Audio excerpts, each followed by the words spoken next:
Você sabia que nos últimos anos a igreja colocou mais gente no mundo do que o próprio pecado? Quando eu falo igreja, estou me referindo às denominações criadas que hoje, por cultura, nós chamamos de igrejas. Em momento algum, eu estou me referindo às pessoas que levam a obra de Deus com afinco, com responsabilidade.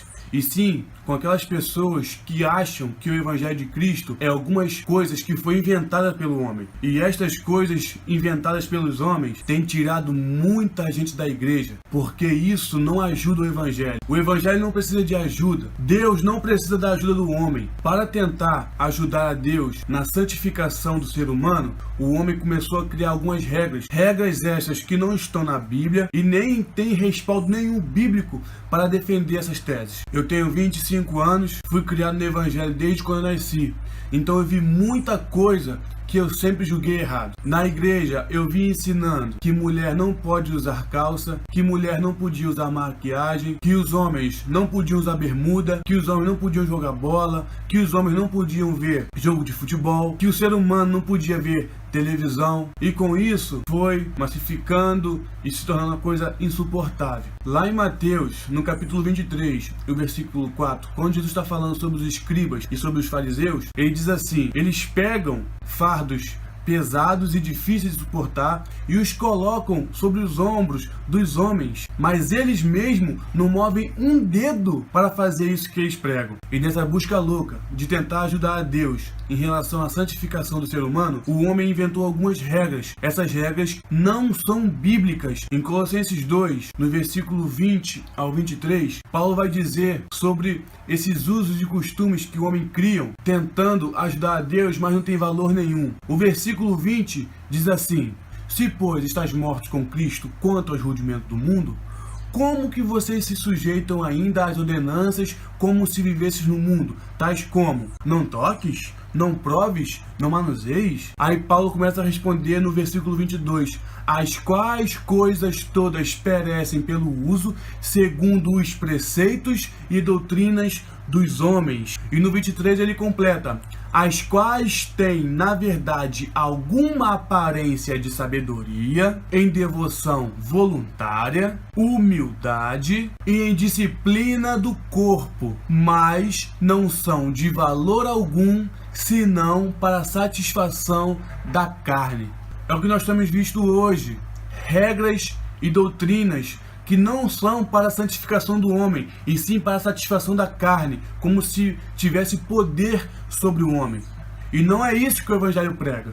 Eu costumo dizer que nos ensinaram o Evangelho errado. O Evangelho que Cristo trouxe para a terra é o Evangelho da compaixão, é o Evangelho do zelo, é o Evangelho do cuidado. Mas as igrejas estão preocupadas em proibir as pessoas de fazerem as coisas do que ensinar o Evangelho de Cristo para as pessoas. Com isso, foi ensinado muita coisa errada e foi tirando pouco a pouco a palavra de Deus do meio da igreja. Quando se tira a palavra de Deus da igreja, a igreja fica sem um norte. Porque em Romanos, no capítulo 10, versículo 17, diz assim: de sorte que a fé vem pelo ouvir e ouvir a palavra de Cristo. Quando se tira a palavra de Cristo da igreja, a igreja fica sem direção e começa a dispersar. Não existe mais fé, não existe esperança, então as pessoas começam a ir para o mundo. Então, pela igreja estar ensinando coisas que não tem nada a ver com a palavra, as pessoas estão se dispersando, estão colocando mais gente no mundo do que o próprio pecado. Aí você vai falar para mim assim: ah, Eduardo, você está dizendo isso, mas não é bem assim. Não é só a palavra de Deus que mantém as pessoas na igreja. É sim, porque em Salmos 119, versículo 9 e 11 diz assim: como purificará o jovem o seu coração? Observando segundo a sua palavra. Escondi a sua palavra no meu coração para não pecar contra ti. Não é doutrina, não é julgo que vai manter a pessoa na igreja, é a palavra de Deus. Só a palavra de Deus tem o poder de mudar o homem. Não adianta, santificação não se existe em palavra de Deus. Você pode tirar tudo da igreja, menos a palavra, porque é a palavra que vivifica. Em Hebreus, no capítulo 4, versículo 13, diz assim: a palavra de Deus, ela é viva e eficaz, mais penetrante do que qualquer espada de dois gumes, é apta para discernir pensamentos e intenções do coração, e penetra até a divisão da alma e do espírito, Então é só a palavra de Deus que consegue ir dentro do ser humano e produzir mudança. Não tire a palavra de Deus da igreja, porque se continuarmos fazendo isso, nós vamos estar perdendo essas pessoas para o mundo e depois não adianta falar que é o pecado. Não, a culpa é nossa porque estamos tirando a palavra de Deus da igreja e substituindo por muitos momentos de louvor, por muitos momentos de palavras que não estão na Bíblia, e com isso as pessoas estão se perdendo.